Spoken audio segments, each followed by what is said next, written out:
The call came on a Tuesday afternoon while I was in back-to-back board meetings. My assistant, Michael, knocked on the glass door of the conference room. I held up one finger. 5 more minutes with the VP of Operations discussing our Q3 expansion into Southeast Asia. When I finally checked my phone, there were 3 missed calls from my sister Lauren and a voicemail. Hey Emma, it's me. So, about the baby shower next Saturday? I've been thinking and, okay, this is awkward, but the shower's at Greenbrier Country Club. Daniel's family is hosting. His mom basically planned the whole thing. Everyone's going to be there. His parents' friends, his colleagues from the firm, people from their social circle.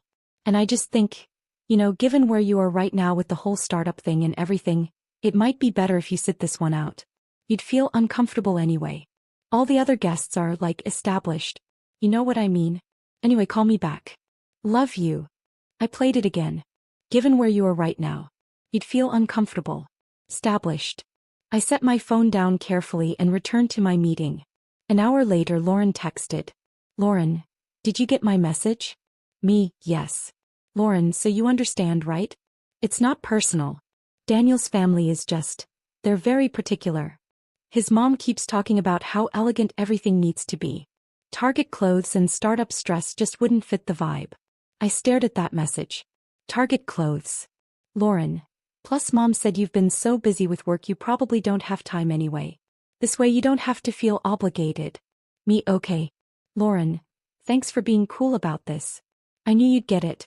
I'll send you pics. I sat in my corner office on the 52nd floor of downtown Chicago, overlooking Lake Michigan, and tried to remember the last time Lauren had asked me a single question about my work. Let me paint the picture. I'm Emma Chin, 34 years old, founder and CEO of Catalyst Financial Technologies. We're a fintech company specializing in algorithmic trading platforms for institutional investors. Current valuation, $3.2 billion. Revenue last year, $480 million. Employees, 650 across 4 countries. I started Catalyst 7 years ago in my studio apartment with $22,000 in savings and an algorithm I'd been developing since grad school at MIT. My family's reaction? That's nice, honey. When are you going to get a real job? Lauren is 2 years older. She married Daniel Whitmore 3 years ago. Daniel's a corporate attorney at his father's firm, Whitmore and Associates. Very old money.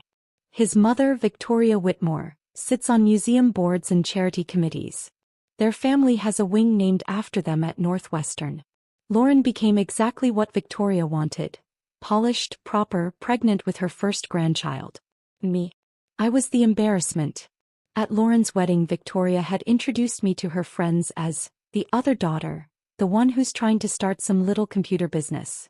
At Thanksgiving last year, Daniel's father asked what I did. Before I could answer, Lauren jumped in. Emma's in tech. She's still figuring things out. I just closed a $180 million Series C funding round. Forbes had called me for an interview. I'd said nothing. Because I'd learned something important. My family didn't need to know. They'd decided who I was when I dropped out of my finance job at Goldman Sachs to start Catalyst. You're throwing away a 6-figure salary for a pipe dream, Dad had said. You'll be back begging for your old job within a year. That was 7 years ago. I hadn't been back. The thing about building a company in silence is that you get very good at compartmentalizing. At family dinners, I nodded while Lauren talked about Daniel's latest case and their country club membership. I smiled while Mom bragged about Lauren's interior decorator and their home renovation. I listened while Dad explained how Daniel was really going places at the firm. And then I went back to work and built an empire. Catalyst's first client was a mid-sized hedge fund willing to try anything to improve their algorithmic trading efficiency. Our platform increased their returns by 23% in the first quarter. Word spread fast in that world. Within 2 years we had 15 institutional clients. Within 4 years 50. By year 6, we were managing algorithmic trading for some of the largest investment banks and hedge funds in the world. The Wall Street Journal called us the quiet revolution in fintech. Bloomberg named me one of their 50 people who changed finance. Fortune put me on their 40 under 40 list. My family saw none of it. Not because I hid it, because they never asked. At Christmas 2 years ago, I'd mentioned in passing that we were expanding to London. Oh, that's exciting, Mom had said. Is that expensive? starting an overseas office. We raised $90 million to do it, I'd said casually. She'd paused. 90 million? Yes. Well, that's very impressive, honey. She'd changed the subject 30 seconds later to ask about Lauren's new dining room set. After that, I stopped mentioning work at all. My world became divided. The professional world that knew exactly who I was and the family world that had no clue. Until last month, when the Wall Street Journal released their annual Power Women in Finance issue. I was on the cover. The Wall Street Journal photographer spent 4 hours with me. They shot in our office in the trading floor in the glass-walled conference room overlooking the city. The final cover was striking. Me in a navy Tom Ford suit, standing in front of floor-to-ceiling windows with the Chicago skyline behind me. The headline, Emma Chin, the algorithm queen who's revolutionizing institutional trading. The article was 5 pages. It detailed Catalyst's origin story, our technology, our growth, our $3.2 billion valuation. It quoted our clients, CEOs of major investment banks calling our platform transformative.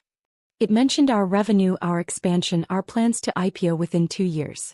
There was a full-page photo of me on our trading floor, surrounded by my team, dozens of screens showing real-time market data. The magazine hit newsstands on a Thursday. My phone exploded with congratulations from clients, investors, colleagues, business school classmates. Nothing from my family. I checked the group chat. Mom had posted photos of Lauren's nursery renovation. Dad had shared an article about golf courses. My brother Kevin had posted a meme. No one mentioned the Wall Street Journal. Until Friday afternoon when Mom called. Emma. Honey. Carol from my book club just showed me the most amazing thing. You're on the cover of the Wall Street Journal. Why didn't you tell us? It just came out yesterday. But when did they interview you? This article says you have $1 billion company. 3.2 billion. And they interviewed me 6 weeks ago. 6 weeks. And you didn't mention it. I did mention it. At dinner last month. I said I had a Wall Street Journal interview coming up. You asked if it would interfere with Lauren's baby shower planning. Silence on the other end. Well, I'm sure I was just distracted with helping Lauren. This is all very exciting, honey. I'm forwarding this to everyone I know. She hung up before I could respond. Lauren texted 20 minutes later. Lauren, Mom just sent me the Wall Street Journal thing. Why didn't you tell me you were on the cover? It just came out. Lauren, this is insane. You look so professional. When did this happen? Me, which part? The interview or the 7 years of building the company? Lauren, don't be like that. I'm happy for you. This is huge. Me, thanks. Lauren, anyway, about the baby shower. Since you're obviously super busy with all this big CEO stuff, you probably can't make it anyway, right? And there was. The cover of the Wall Street Journal hadn't changed anything. I was still the sister who didn't fit in at the country club. Saturday arrived. I spent the morning in the office reviewing our Q4 projections with my CFO, David Park. Catalyst was on track to hit $620 million in revenue. Our expansion into Singapore was ahead of schedule. 3 major investment banks were in active negotiations to triple their usage of our platform. You should be celebrating, David said. The Wall Street Journal cover, the numbers, everything. Why are you here on a Saturday? Where else would I be? I don't know. Living your life. You're 34 and worth $500 million personally. Maybe take a day off. I smiled. This is living my life. My phone buzzed. The family group chat. Mom had posted a photo from the baby shower. Lauren in a flowing white dress, surrounded by presents wrapped in pink and gold. The country club's event room looked like something from a magazine spread. Cascading flowers, elegant table settings, women in designer outfits holding champagne flutes. So beautiful. Lauren looks like a princess. Dad, very classy event. The Whitmores really know how to do things right. Kevin, free food and I wasn't invited? Rude. I zoomed in on the photo. I recognized some faces. Victoria Whitmore holding court near the gift table. Daniel's father, Robert, in the corner talking to other men in polo shirts and expensive watches. Women I didn't know, all perfectly coiffed, all clearly comfortable in this environment. Lauren had been right about one thing. I would have stood out. Not because of my clothes, I had a closet full of designer suits and could afford anything in that room 10 times over. But because I'd built something instead of marrying into it. And that apparently was worse. According to the family group chat, the shower was going perfectly. Victoria just gave the most touching speech about welcoming a grandchild. Lauren, opening presents now. So many beautiful things. Lauren just opened the Hermes baby blanket from the Vanderbilts. So elegant. I was about to silence my phone when it started ringing. Unknown number. Chicago area code. Emma Chin, I answered. Miss Chin. This is Melissa Garcia from WGN News. We're doing a segment on the Wall Street Journal's Power Women issue, and we'd love to interview you. Would you have time this week? Can you email my assistant to schedule? Of course. And congratulations on the cover. The story is incredible. Building a multi-billion-dollar company from scratch? That's the kind of story Chicago needs to hear. We hung up. 2 minutes later my phone rang again. This time it was a number I recognized. Victoria Whitmore. My heart stopped. I answered. Hello. Emma? Emma Chin. Her voice was sharp. Confused. Yes, Mrs. Whitmore? I'm at Lauren's baby shower.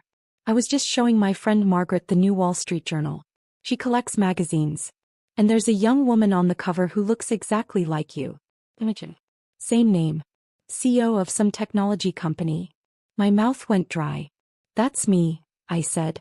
Silence. I'm sorry. Victoria said. That's you? On the cover of the Wall Street Journal. Yes, ma'am. But Lauren said you work at a startup. That you're still figuring things out. I do work at a startup. My startup. Catalyst Financial Technologies. We're worth $3.2 billion. I heard a gasp on the other end. Then muffled voices. Someone asking what was wrong. Emma, Victoria said slowly. Are you telling me you're the CEO of a multi-billion-dollar company and you didn't come to your sister's baby shower? Lauren uninvited me. She said my Target clothes wouldn't fit in with your social circle. More muffled conversation. Victoria's voice sharper now. Lauren, come here. Now. Then the call ended. My phone immediately exploded. Texts from numbers I didn't recognize. Missed calls from Mom. A text from Kevin. Dude, what is happening? And then 30 seconds later a call from Lauren. I answered. Emma. He was crying. Angry crying. Why didn't you tell me? Tell you what? That you're on the cover of the Wall Street Journal. That you're worth billions. That you're. Her voice cracked. Victoria's friend just showed her. In front of everyone. Everyone at my baby shower. And Victoria asked me why my incredibly successful sister wasn't here. And I had to say I uninvited you because I thought you couldn't afford to fit in and... She was sobbing now. I said nothing. Emma, I'm mortified. Daniel's entire family is asking questions. His mother is furious with me. She keeps saying you excluded your sister? The one on the cover of the Wall Street Journal. And everyone is looking at me like I'm... Like you're what? I asked quietly. Like you're someone who judged her sister's worth by her outfit instead of her achievements? That's not fair. Isn't it? I didn't know. You didn't ask, Lauren. Not once in 7 years did you ask what I was building. You just assumed I was failing because I wasn't married to money like you are. He made a choke sound. Please. Can you come? Can you come to the shower and fix this? Fix what? The fact that you're embarrassed? That's not my problem. Emma, please. I hung up. My phone didn't stop ringing for the rest of the day. Mom called 6 times. I let them all go to voicemail. Dad texted. We need to talk about this situation. Kevin texted. This is the most dramatic thing that's ever happened in our family and I'm so here for it. Daniel called. I answered that one out of curiosity. Emma. He sounded exhausted. I owe you an apology. For what? For not knowing who you are. For not asking. For letting Lauren. For letting my family assume. He trailed off. My mother is mortified. She's been telling everyone what an elegant event this was, how everything was perfect, and then she finds out she excluded someone who's achieved more than anyone in this room. I wasn't excluded by your mother. I was excluded by my sister. I know. And that's inexcusable. Lauren is, she's devastated. The shower basically ended after Victoria's friend showed everyone the magazine. Half the guests spent the rest of the event Googling you instead of focusing on the baby. Victoria is furious. She keeps saying Lauren embarrassed the family. Good, I said. Emma. Daniel, I don't want an apology from you. You didn't do anything wrong. You just married into a family that decided I wasn't worth their time. That's not. It is. And now they're upset because it turns out I'm worth more than they thought. But that doesn't change anything. I'm still the same person I was last week when Lauren uninvited me. The only difference is now they know my net worth. He was quiet. Tell Lauren I hope the rest of her shower was nice, I said. And congratulations on the baby. I hung up. That night I got an email from Victoria Whitmore. Dear Emma, I owe you an apology. A significant one. When I met you at Lauren's wedding, I made assumptions based on limited information. I understood you were in tech and still figuring things out. Based on those descriptions, I formed an opinion that was, I now realize, completely inaccurate and deeply unfair. Today, at what should have been a joyful celebration, I learned that you are not only successful but extraordinarily accomplished. The CEO of a multi-billion-dollar company. Featured on the cover of the Wall Street Journal. A pioneer in your field. And you weren't at the shower because my daughter-in-law told you that you wouldn't fit in. I am mortified. Not because you're successful, though that certainly adds to my embarrassment, but because a member of my family made you feel unwelcome based on superficial judgments. I would very much like to take you to lunch. Not to make excuses, but to apologize properly and to get to know the remarkable woman I should have made an effort to know 3 years ago. If you're willing, please let me know. With sincere regret, Victoria Whitmore. I read it 3 times. Then I wrote back. Mrs. Whitmore. Thank you for your email. I appreciate the apology. However, I need you to understand something. The issue isn't that your family didn't know I was successful. The issue is that your family and mine treated me as less than because they assumed I wasn't. If I was still working a startup that was struggling, would I have deserved to be excluded? If I was making $50,000 a year instead of running a billion-dollar company, would I have been worth less as a person? The answer is no. And until my family understands that, I'm not interested in lunch. Respectfully, Emma Chin. Sunday morning, Mom showed up at my apartment. I bussed her up because refusing felt like more drama than it was worth. She walked in carrying a bakery box and looking 10 years older than she had last week. Emma, we need to talk. Okay. She set the box on my kitchen counter. Croissants from my favorite bakery, the one she usually said was overpriced, and turned to face me. Why didn't you tell us? She asked. About the company. About the money. About being on the cover of the Wall Street Journal. I did tell you. Multiple times. You didn't listen. We didn't realize it was that successful. Because you didn't ask. You assumed I was failing because I wasn't following the path you understood. She flinched. That's not fair. Mom, at Christmas last year I told you we'd raised $90 million. Your response was to ask if that was expensive and then change the subject to Lauren's dining room. I didn't understand what that meant. You could have asked. She sat down at my kitchen island, deflated. You're right. I should have. Lauren's life made sense to me. Marriage, home, baby. I understood that. Your life was all algorithms and funding rounds and things I didn't understand, so I stopped trying. And decided I was the failure. I never thought you were a failure. You told Lauren I was still figuring things out. You introduced me to your book club as the one in computers. You never once asked to visit my office or meet my team or learn about what I built. Tears rolled down her face. I didn't know it mattered to you. It always mattered. You just didn't notice. We sat in silence. Lauren is devastated, Mom finally said. The baby shower was ruined. Victoria's friends spent the entire event asking about you instead of celebrating Lauren. Daniel's family is furious with her. She's been crying for 2 days. I'm sorry she's upset. But I'm not sorry I didn't come to an event I was specifically uninvited from. She didn't mean it the way it sounded. Mom, she said my Target clothes wouldn't fit in with Daniel's family's social circle. She meant exactly what it sounded like. Mom's hands shook as she poured herself coffee from my French press. What do we do now? I don't know, I said honestly. I'm not angry. I'm just tired. Tired of being the one who doesn't fit. Tired of being the afterthought. Tired of building something extraordinary and having my own family not even notice. We notice now. Because it's public. Because the Wall Street Journal told you to notice. Not because you cared enough to ask. She had no answer for that. Lauren showed up that night. She looked terrible. Swollen eyes, no makeup, wearing sweats. Which was shocking because Lauren never left the house in sweats. "Can I come in?" she asked. I stepped aside. She walked to my living room and stopped looking around. Floor-to-ceiling windows overlooking the city. Modern furniture. Original art on the walls. The kind of apartment that cost $15,000 a month. "I've never been to your place," she said quietly. "You never asked to visit." "I know." She sat on my couch. "Emma, I'm so sorry." "For what specifically?"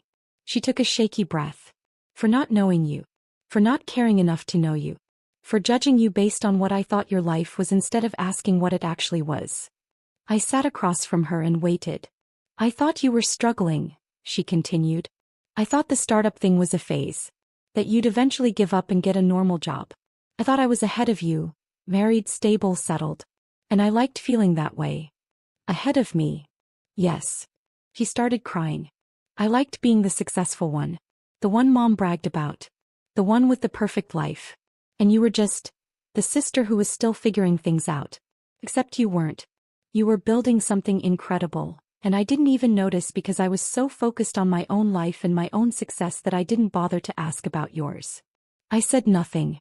"The baby shower was supposed to be perfect," Lauren said. "Victoria planned everything. All her friends, all the right people, all the perfect details.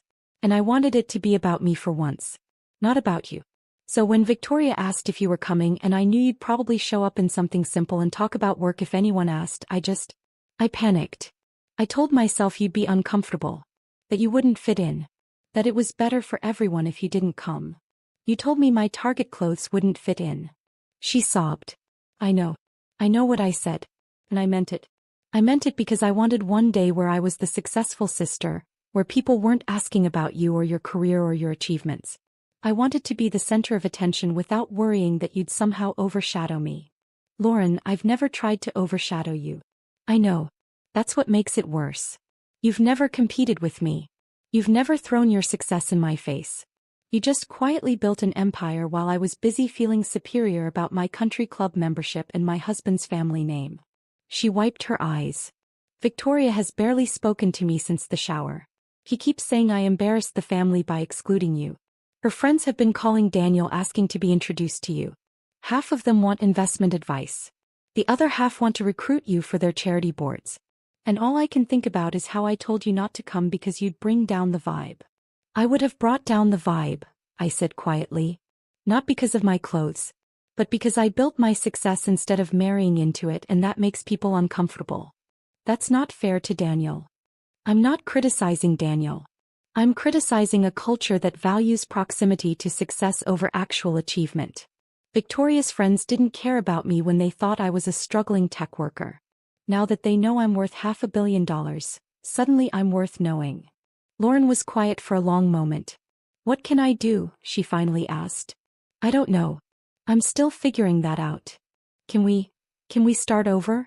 Can I get to know my actual sister instead of the version I made up in my head?" I looked at her. My older sister who I'd looked up to my entire childhood, who I'd wanted so badly to impress, who I'd eventually stopped trying to connect with because she'd made it clear I wasn't worth her time. "Maybe," I said. "But it's going to take time.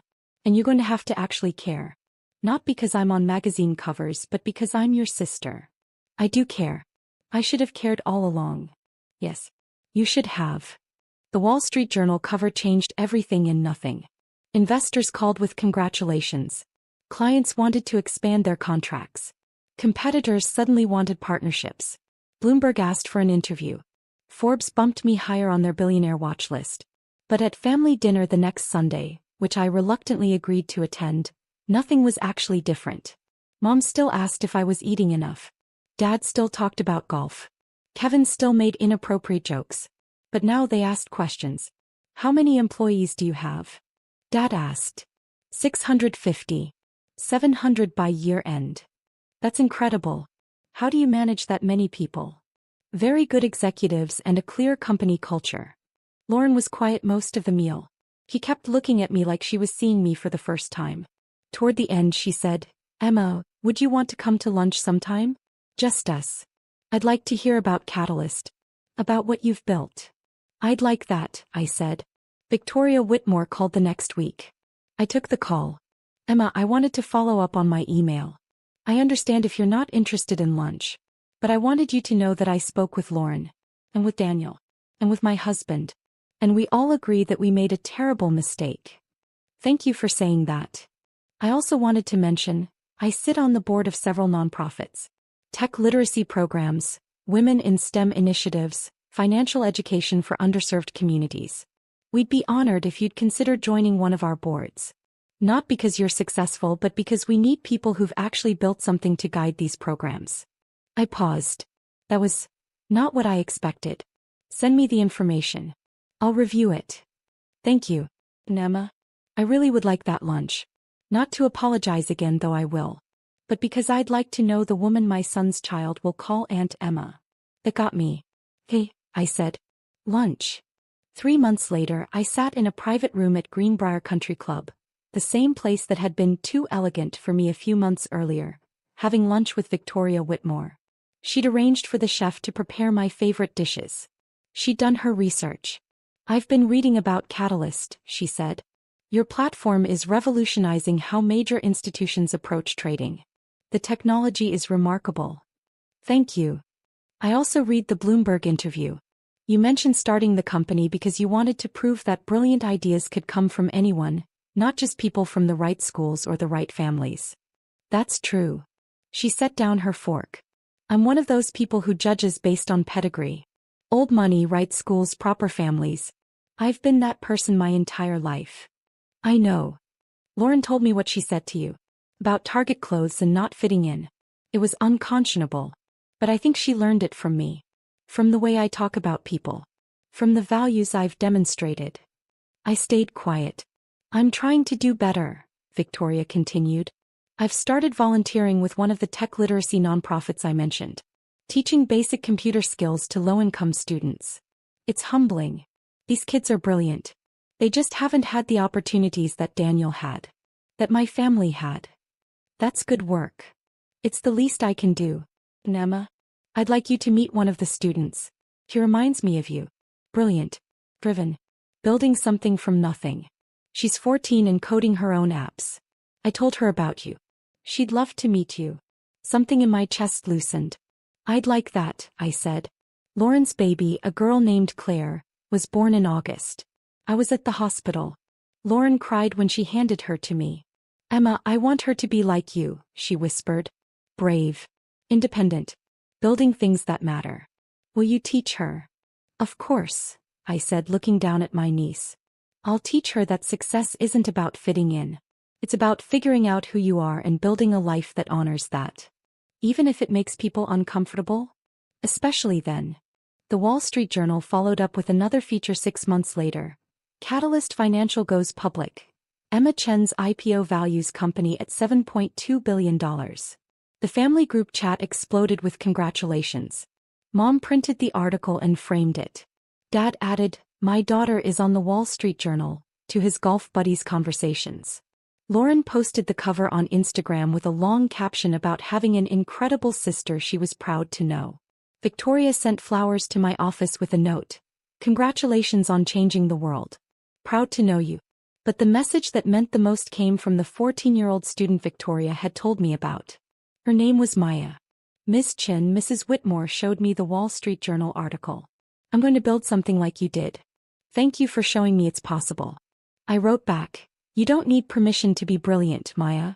Build your empire. I'll be here if you need advice." Because that's what I'd learned. The people who judge you by your clothes, your connections, or your perceived status don't matter. The people who see your potential and believe in your vision, those are your people. And sometimes, just sometimes, the people who dismissed you eventually realize what they missed. But by then you've already built something so extraordinary that their approval is optional. And that freedom, that's the real success.